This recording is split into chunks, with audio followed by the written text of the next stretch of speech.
In the same way that the pro-life vote influenced the 2016 election, Latinos are poised to impact the 2024 election. Yeah, and there are 32.6 million Latinos that are eligible to vote, making them the second largest group of eligible voters in the country, with close to 15% of the vote. However, of those, a little less than half identify as Catholic. And they make up notable shares of voters in this year's battleground states, even when only about half of them actually make it to the polls. Here's a look at what has shaped the Latino vote.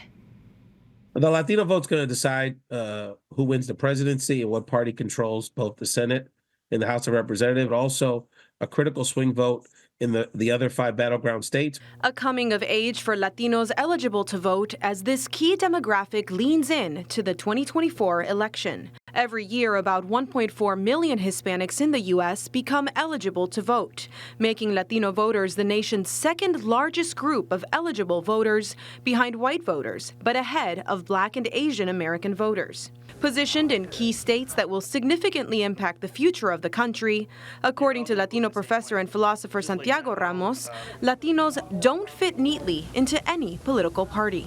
I think the reason why people get frustrated with the Latino vote is because it doesn't fit into categories that they already have. I think we force Republicans to notice that there's a working class that is very vulnerable.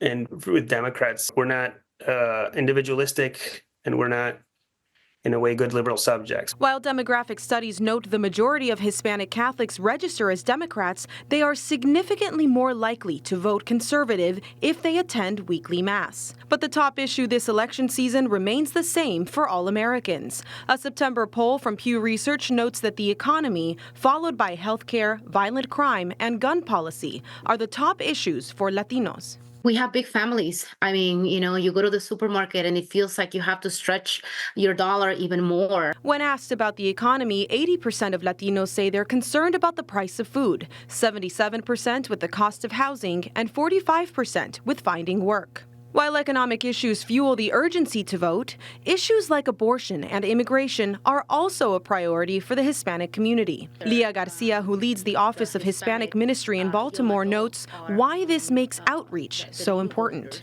We use information and resources to inform the faithful about important dates to register, deadlines to vote, especially information in Spanish. Archbishop Glory recently wrote a letter to all Catholics in the Archdiocese about a very important question that is going to be on the Maryland ballot this November. Question 1 seeks to enshrine abortion in the Maryland state constitution, which is an issue that goes against the teachings of our faith. Demographic realities for this voter bloc also include an increasing age gap. Latinos eligible to vote in the United States are younger than other voters. Father Agustino of the Franciscan Friars of the Renewal in the Bronx says education and ministry need to keep up. The church has a lot of work to do. The main issues, if you will, the hierarchy of issues, as the Catholic Church teaches, has not been communicated to our young people. But they're hearing a lot of narratives that undermine Catholic teaching subtly, but nonetheless undermine Catholic teaching, principally the dignity of every human person. And as Latino identification with the faith continues to drop, it's up to the community of faithful to keep this emerging population faithful citizens. So in my conversations with a lot of the Latino Catholic young people who are eligible to vote, they see that they're somewhat disillusioned by both sides, and they want to vote as Catholics.